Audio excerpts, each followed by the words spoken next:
আসসালামু আলাইকুম ভাই। ওয়ালাইকুম আসসালাম। ভাই আপনার নামটা ফার্স্টে বলেন। আমার নাম মোহাম্মদ শফিকুল ইসলাম। তো শফিকুল ইসলাম ভাই, তো আপনি তো সকালবেলা দেখলাম বাতুলি থেকে কবুতর ছাড়লেন। তো আমি আসলে যাইতে পারি না একটা কাজে, যেহেতু ভিডিও ফুটেজ আপনারাই করে রাখছেন, আমারে দিলেন, তাই না? হ্যাঁ, তো এটা আপনার নিজের বাসা, তাই না? হ্যাঁ, এগুলো আমার নিজের বাসা। তো এই যে দেখেন, এটা ওনার নিজের বাসা। তো এটা হচ্ছে এখানে দাপড়ি, ওইটা দাপড়ি, তিনটা দাপড়ি আছে আমার কবুতর রাখার জন্য।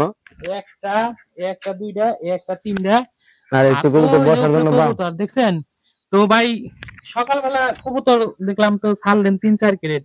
ওইখানে কয় পিস কবুতর ছিল? আমি পাঁচ ক্যারেট কবুতর নিয়ে গেছি, 50 পিস। এক কোন একটা জায়গায় ক্যারেটে গেছিলেন? 10 পিস করে কবুতর বাতুলি।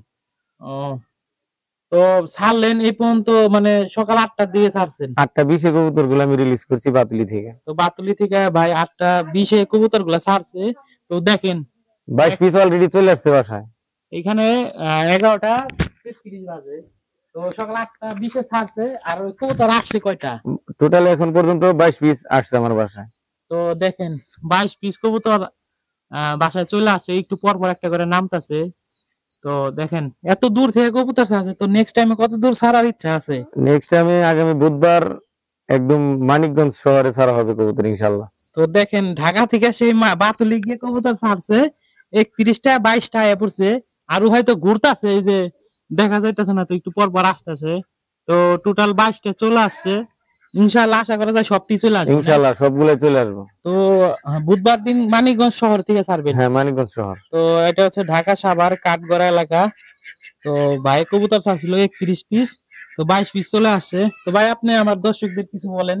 দর্শকদের বলবো এটাই, কবুতর পালা হচ্ছে একটা শৌখিন ব্যাপার, সবাই পালতে পারে না। লক্ষ লক্ষ টাকা থাকলে তারা কবুতর পুষতে পারে না। এটা হচ্ছে মনের ব্যাপার। যার মনটা যত বেশি বড়, সে কবুতর প্রেমিক তত বড় হইতে পারবো, আমি মনে করি আমার তরফ থেকে। তো ধন্যবাদ যাই হোক, সবাইকে। ভিডিওটা যদি ভালো লাগে সবাই পেজটিকে ফলো করবেন, লাইক করবেন, কমেন্ট করবেন। তো ধরো দিয়ে একটু। তো ভাইয়ের বাসায় আমি আসছিলাম, তো আসলে উনি আমার সকালে মানে বলছিল যাইতে, আমি একটা কাজে আটকে পড়ছিলাম, তার জন্য আমার যাওয়া হয় নাই। তো বাতুলি থেকে দেখলেনি তো কতগুলা কবুতর ছাড়লো।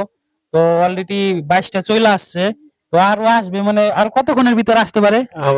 2টার ভিতরে সবগুলো কবুতর আমার বাসায় চলে আসবে ইনশাল্লাহ। তো 2টার ভিতরে চলে আসবে। তার আগের দিন ধামরাই সুনুটেক্স গার্মেন্টসের সামনে থেকে ছাড়ছিল। তো কতক্ষণের ভিতরে চলে আসছে? ওই দিন আসছিল 31 পিস কবুতরই দিছিলাম। এই কবুতর গুলাই গত পরশুদিন 30 পিস আসছে, এবং গতকালকে আরেকটা চলে আসছে, একদিন পরে একটা লেটে আসছিল আর কি। ওইটা সহ আজকে টোটালি 31 পিস কবুতরে আমি বাতুলি থেকে রিলিজ করছি। আমার টোটালি 31 পিস আছে পাল্লার কবুতর এই বছরের জন্য। তো ইনশাআল্লাহ আগামী বুধবারে মানিকগঞ্জ শহর থেকে কয় পিস ছাড়বেন? যে কয় পিস আজকে ঘর লাগবে সেই কয় পিস। তো উনি আমি এখন আশাবাদী সম্পূর্ণ 31 পিসই চলে আসবে ইনশাল্লাহ। মানে উনি আশা করতেছে যে 31 পিসও চলে আসবে, কিন্তু 2-1 পিস মিস্টেকও হইতে পারে। হ্যাঁ, হতে কিন্তু পারে। ওনার কবুতর যেহেতু ট্রেনিং দেওয়া, অবশ্যই চলে আসবে। তো সবাই ভালো থাকবেন, সুস্থ থাকবেন। তো এই ভাইয়ের মতন সবাই কবুতর লালন পালন করবেন। তো আসলে কবুতর ওই বললো যে সবাই পালতে পারে না, ঠিক আছে? যারা নাকি শৌখিন মানুষ তারা এইগুলো পালে। তো ভিডিওটা ভালো লাগলে সবাই আমার পেজটিকে ফলো করবেন, লাইক করবেন, কমেন্ট করবেন, শেয়ার করবেন। আর কমেন্ট করে জানিয়ে দিবেন কে কোথা থেকে এই ভিডিওটা দেখতেছেন। সবার কাছ থেকে বিদায় নিতেছি।